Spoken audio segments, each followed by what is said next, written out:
Amazon #1 best-selling author. She's a former journalist, so you know she's a writer, and an editor whose publications received multiple awards. Now I'm going to let her tell you the rest of the story because she's going to do it better than I will any day. Welcome to the show, Miss Stacy Kaye.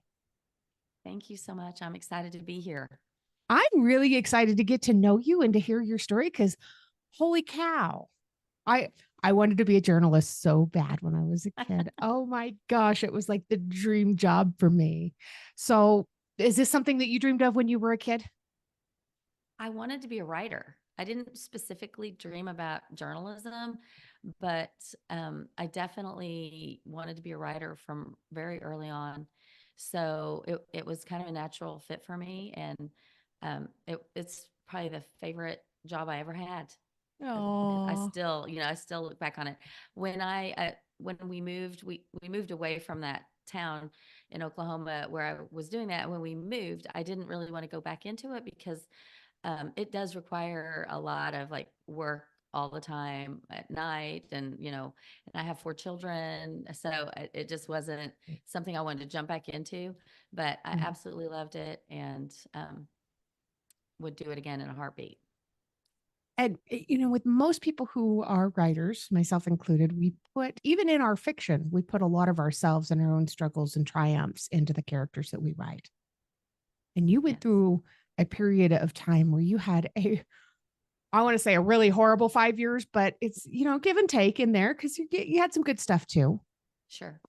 Can you take us through a little bit about what happened? Yeah, absolutely.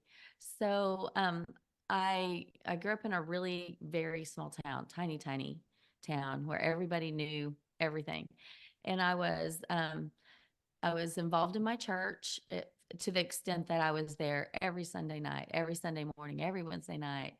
Worked on bus ministry on Saturdays, like I was in it, and I got pregnant right out of high school. And it was one of those things where I wasn't promiscuous. It actually was the first time I ever had sex. And it just was one of those things. And so, but the response from the church really threw me for a loop because I was so, it was part of me, it was part of who I was. And not a single person from my church reached out to me to talk to me, to encourage me, to try to get me back on track or anything. I mean, no Sunday school teacher, no pastor, no youth minister, nothing. And it was just, I just became that source of gossip. And it just was really, it really took me a long time to get through that. And, but I was a teenager. I was young. I was ready to get out of that town. So for me, I got married. And then my husband, he changed and he became abusive physically, emotionally, mentally. It was verbally. It was very, it was a lot. And it was so different because he had been so attentive and loving before. And so it was really surprising to me when that happened. And then, I went through a period where, I had a miscarriage. My daughter became extremely ill, and we didn't know what was wrong with her. They thought she might have a brain tumor. We had to go through MRIs and all these different things. And then, the prognosis was not great because what she had, affected her central nervous system. And they told me that she would only ever be maybe 70 or 80% better. And she would always have tremors and things. And so there was just a lot that I had to deal with from like 18 to 23, and my husband wanted a divorce. We went through, all of those things. So it was just, I felt like it was just kind of like one thing, after another, almost like a roller coaster for that time. Wow. Just one thing Yeah. after another. Just that's what we call stacking traumas. There you go. Holy cow. And your little girl turned out to be okay. She did. She did. I never am one to just accept what I'm told because I know that God is bigger than those doctors and what they think.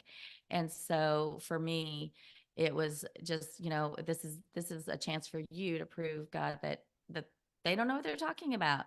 She's in your hands. And I quit school. I quit doing anything except just really focusing on her. And I retaught her to, she had to relearn to walk and to crawl and to do all of the things, to feed herself and all of those things. And by the time she was in kindergarten, her teacher couldn't tell that she had any differences from any of the other students. And this happened right before she was 2. So, I mean, God really was faithful in that. Wow. So with all Yeah. of this stuff going on, you had to have behaviors and stuff that changed. What are some of the things that you can look back on now and recognize that you stopped doing or you started doing because of everything that you were going through? Well, I mean, I think that it really made me a different person in the way that I respond to things. Mhm.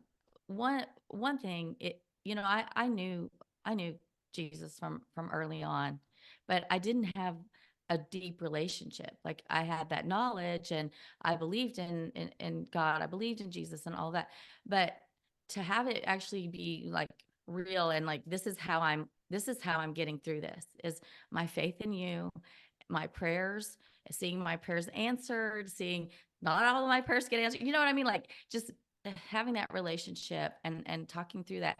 And so, instead of just running to all of my friends first, I've learned to run to God first. I've learned to try to, even though I'm not patient, I've learned that I don't always get my answers immediately, and that sometimes they take work on my part. Like, it's not just an instant gratification thing. That, so I think that it has changed me in that. And it's also, I was very judgmental of other people, and very, oh, they shouldn't be doing that and they shouldn't do that. And it's made me realize, that I don't know the whole story. I don't know somebody else's story, and I'm not their judge. That's Jesus.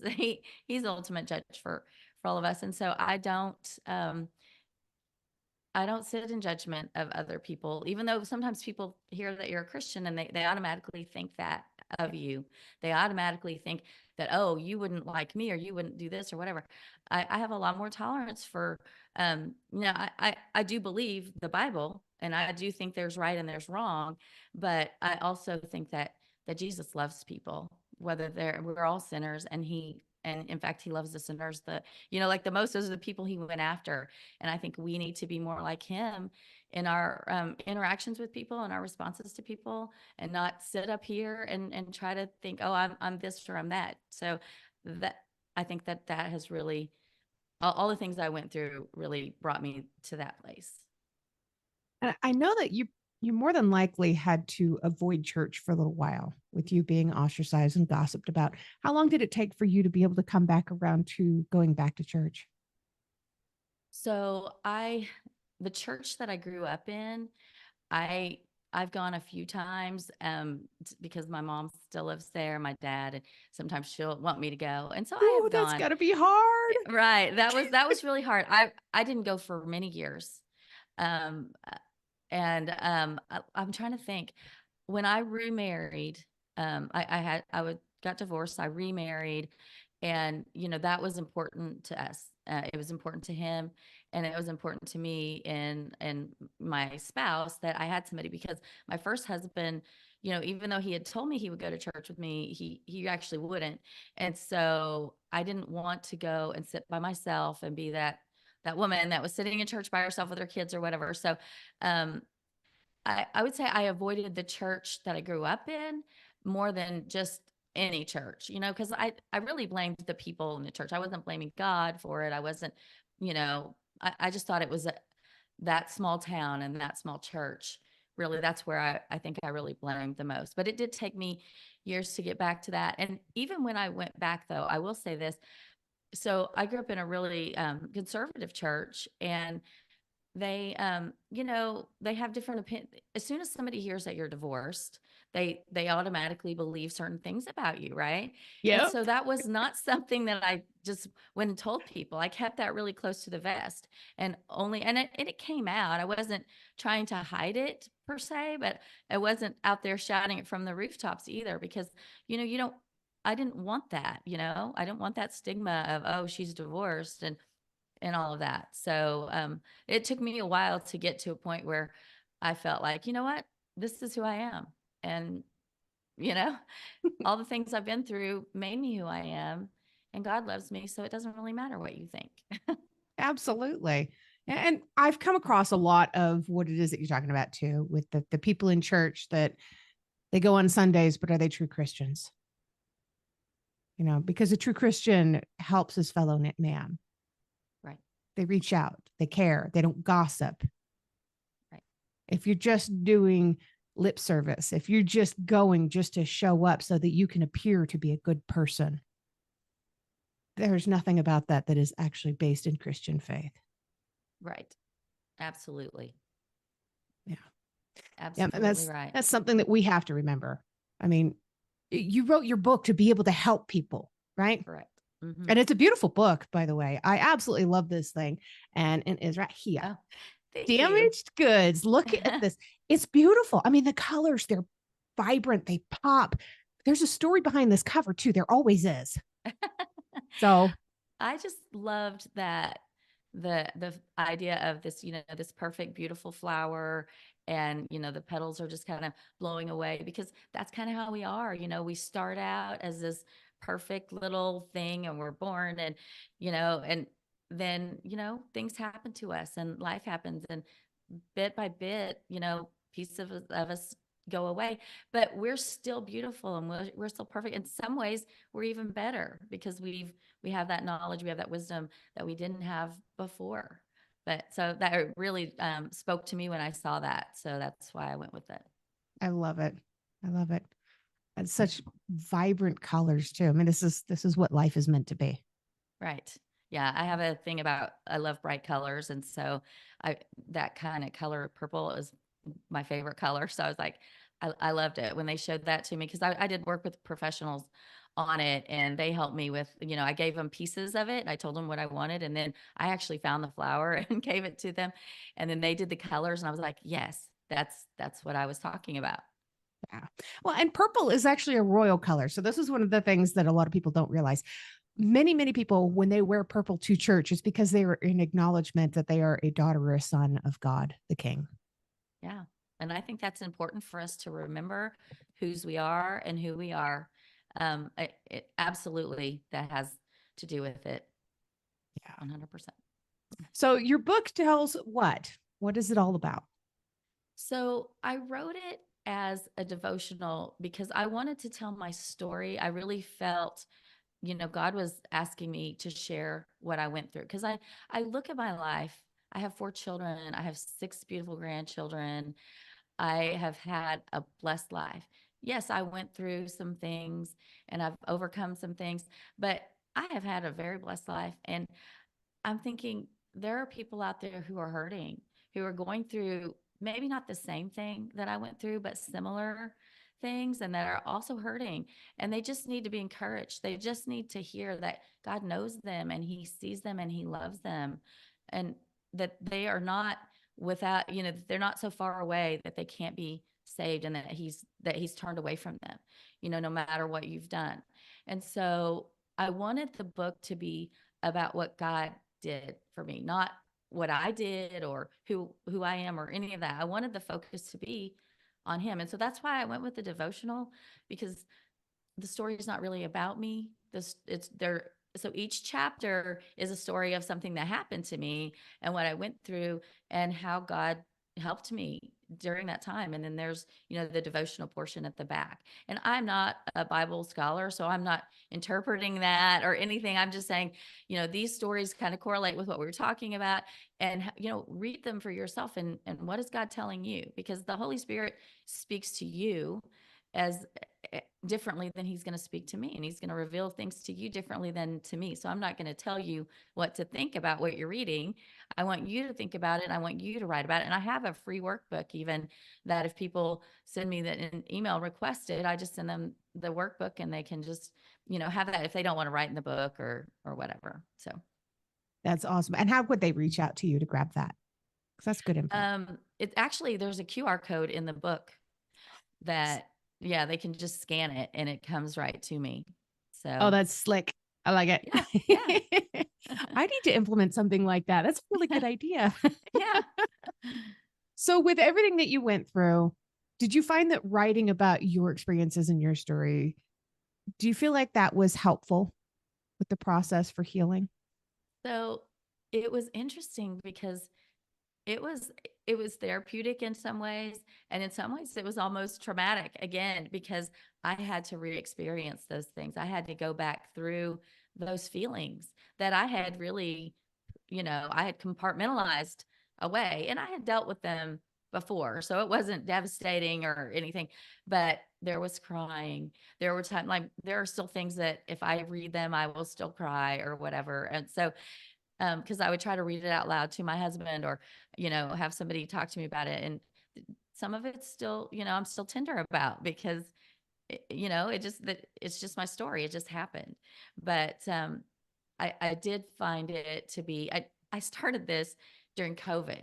I decided, I had time that I wasn't doing anything. So I just kind of decided I'm going to do it. So I went through, I got my outline ready and I started doing the stories. And I think it kind of hit me what this was going to be actually like to go through. And then I got super busy because I'm a real estate agent as well. So I got very, very busy. And so I kind of put it on hold. And then last year, in 2022, I went and I said, I'm doing it. This is going to be done. I will publish this book in 2023. It will be done. And so I just set the goal and I did it. So It's it's done. fantastic. And it came out, let me see here, October 12th of 2023. Uh-huh. I love that. Did you have a significance for that date, or is that just the date that you're like, I'm going to do it by then? Yeah, I wanted to have it done I really wanted to do it before Thanksgiving because I know you get super busy and focused on the holidays. And so I had it in my, on my goal sheet was to have it out by before November or by November. So really it was just a matter of when I could get it written and edited. And you do several passes of editing. Even though I am an editor, you don't want to edit your own work. So you have to, it has to go through several hands and go through all of the channels because you want it to, I wanted it to be a professional book, right? Right. And you want it to shine. I mean, Yes, and yes. looking at these I want reviews, people to enjoy reading it, and I've been very blessed. I've had several people reach out to me, or even in their reviews, right, that how much that it's helped them, or it's helped them get back on track. Um, I've had people reach out to me personally and just tell me like how much it's meant to them, and so it's actually been a blessing and that I didn't expect. absolutely. I'm You looking at never these reviews. know how people are gonna react. Yeah. And when you're sharing, some people don't like you to tell everything, like I'm sharing a lot of information and I'm being very open about what happened. Yeah. So you never know how people are gonna respond to that. I mean, it came out in October. That's what? No, we're recording this in January. So October, November, December, January. That's only 3 months. Hmm. You already have 53 reviews. You got Hmm. 4.9 stars. Yeah. Yeah. I mean, it's done better than I expected. And I honestly, I've prayed about it and I've just said, I feel like I've done this. You've asked me to write this book. I've written the book and I'm just praying that you put it in the hands of the people who need it and who can, benefit from it. And, I'm just going to let God be in charge of that. And I'm going to do things like this as much as I can and get it out there as much as I can. But, we'll just see. It's in God's hands. Honestly, it's been a blessing to many people. I mean, anybody can go to Amazon and read the reviews, but just reading it, you can see where this would be a blessing to other people. It's really cool. Has your daughter had a chance to read this? Yes, I actually had her. She was one of my um, pre-readers, before I did it. Oh Yeah. my. How Mhm. what was her reaction? How did she feel about it?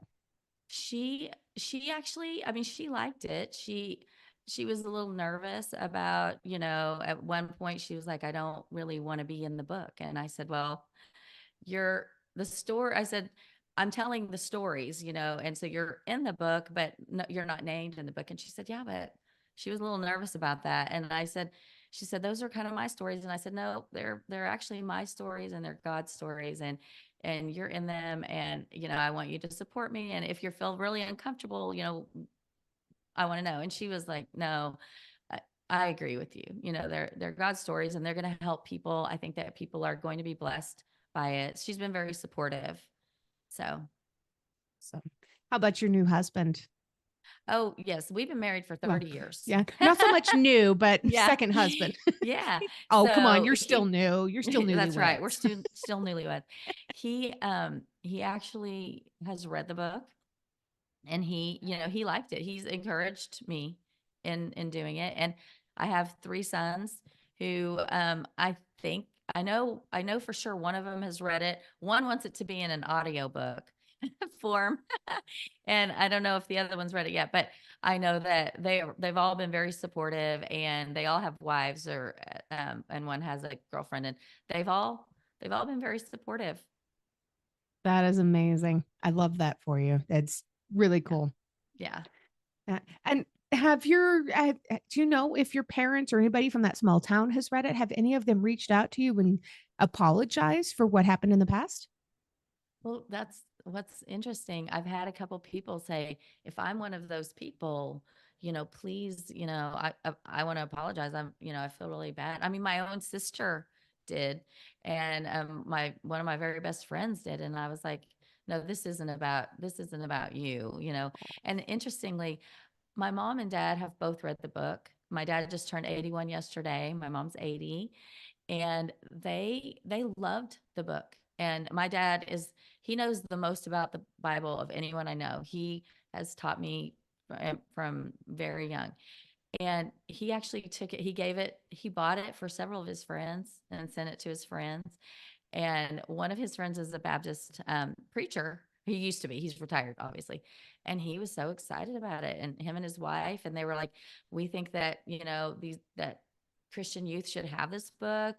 We really like it." They just went on and on. They ran out of adjectives, so it was really nice. So I felt very supported, and I didn't expect that.